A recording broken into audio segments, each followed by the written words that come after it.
In marriage counseling, we are often opposed by one part, being reluctant. Marriage is between a man and a woman. Now, maybe one part is being reluctant in going for counseling.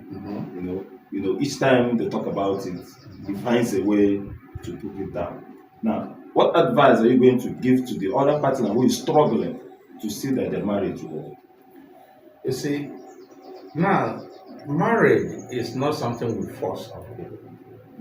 Remember that of the seven sacraments we have in the Catholic Church, the six are given. But as far as marriage is concerned, they give themselves. They give themselves. So you are there as a priest or any other person as a witness. The priest is just the principal witness. The others are witnesses. So they give marriage to themselves. So they give the sacrament to themselves.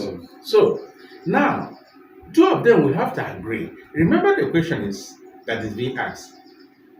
Do you, from your mind, willingly accept this person to be your lawful wedded husband? Then do you agree to you consent to that? This is the question. And you say yes, and as the lady said, she said yes. If one person says no, what happens? It doesn't work. So the explanation when you are asking these people to go for counsel, he said he's not going with me, that person doesn't want. So when you try to force it, then you're only trying to force two things to come together when they don't want to come together. So there is need for us to there's need for them to agree before they can work it out. Some of them, just like when there's problem in marriage, then you may ask them maybe if it's medical issues, you ask them to go to see the doctor. You see, most cases the man will say no, he's not, it's okay, he's not good. That is wrong. That's a problem. So in the same way, when there is marriage or the married couple want to be together, and there's an issue, and they're supposed to see the marriage counselor, and one says he's not going, then that's the problem. Just like a person who is sick, who doesn't want to go to the hospital, but we tell you I'm fine. Some people do that. They tell you I'm fine. I'm okay. I'm okay. You said no, but look at your eyes, look at the behavior, look at you're sick. You need to see the doctor. You say no, I'm fine. That's similar to what they're doing. So that person who is reluctant to go for marriage counseling means that person has a problem. And so if you are forcing them together, that's a problem. So now it means that one part will be suffering. Yes, one part will suffer because one part wants the marriage to work, but the other part doesn't want marriage to work. So what should be the last resort? Now, the last resort, I would say the last resort because the point is that calling them together, what do you want? Okay. It's a question of asking, what do you want? Maybe the families together. Because sometimes in marriage counseling, it's not just the couple. Sometimes we invite the friends, sometimes we invite the family. Okay. Because what they're trying to do is to see where the problem lies. So you can invite the family, in that case, you can invite the family up there. If the woman doesn't want, then invite the family. So that the family can then tell what they have in mind, or what the woman has in mind, or what the woman has told them, or the man. So you invite the family, or even some of their friends, to know actually what they want. They don't want the marriage to continue. So because if they don't want the marriage to continue, whatever you're doing is plugging the dead horse.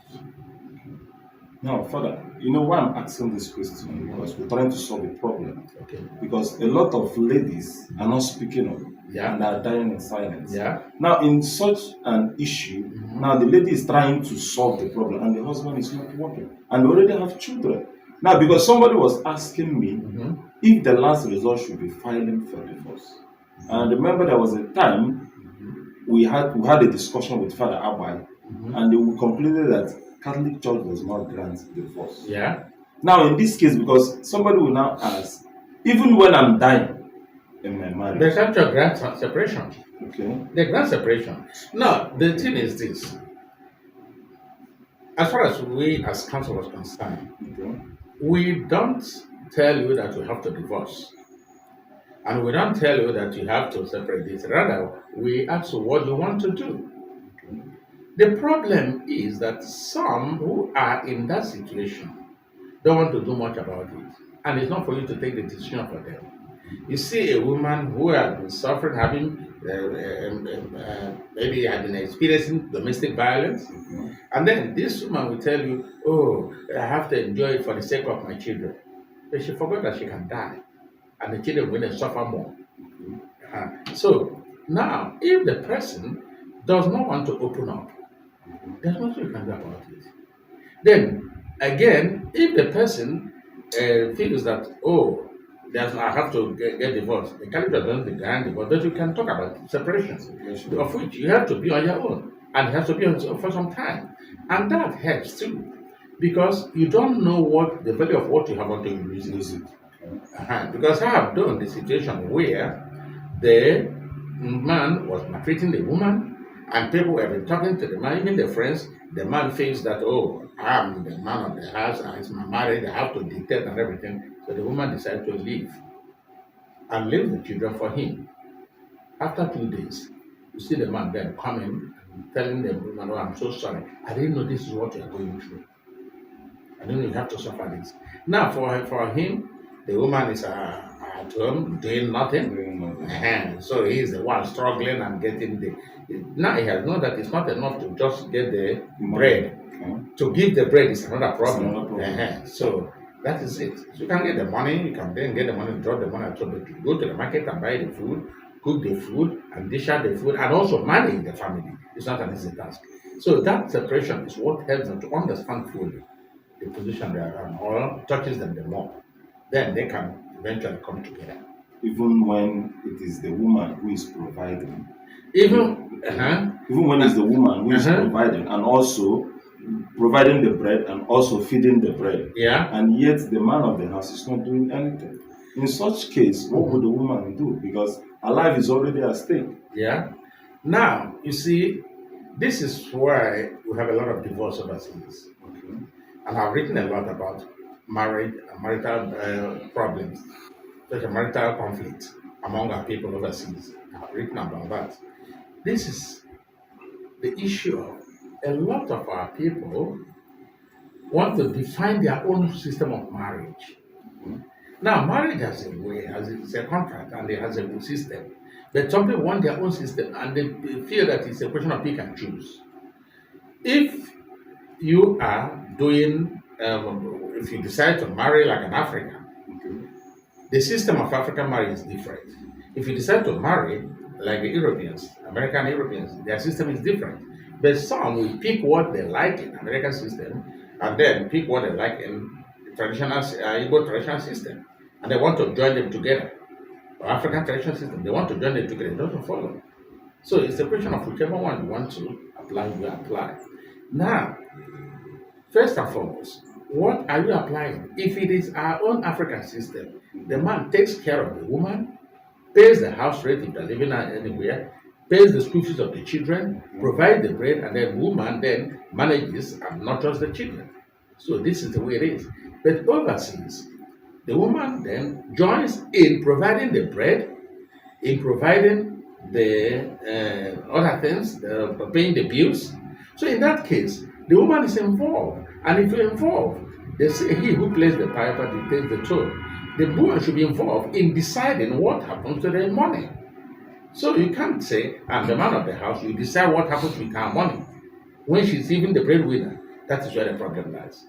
Even here, the same problem. Some women try their best, they get the money, and our people think that traditionally they are the man. So everything the woman has belongs to them. That is wrong. And that has been a problem. I've handled some issues of marriage, and I will tell them, listen, the man told me, I made this woman what she is. I said, how? He said, now, I was the person who sent her to school. Sent her to school when she finished her work. Then I was the person who sent her to the university to read for this degree. And now she's working, and she's now telling me this when she's supposed to give me her pay ticket. I mean, paycheck. And I said, okay, good, fine. You made her what she is. What did you make yourself? Okay. Now, you are making her what she is. What if the parents have not born her? Okay. How will you make her? Okay, now, the parents are giving birth to her and also train her in the primary school, in the secondary school. You did not go to pick a person who never went to the primary school. Rather, you chose a person who went to secondary school and taken her WAEC to train. Okay, what about those who were sent to school and they didn't succeed? So that should be considered. Then, if you feel that this is go to your own, go and get your own degree. So this is where the problem lies. So the men now we have to want to dictate everything about or everything about the family because they're the man of the house. But one thing which I've discovered about marriage is that God has given men some intelligence which He never gave to women, and gave women some intelligence which He never gave to men. So that's why two of them can then join together and raise the children properly. It is difficult for a man to raise boys and girls very well, just as it's difficult for a woman to raise boys and girls very well. But when two of them come together, they're able to raise them. Go and check. Every family that is very successful, that is very doing well, check it. The man listens to the wife.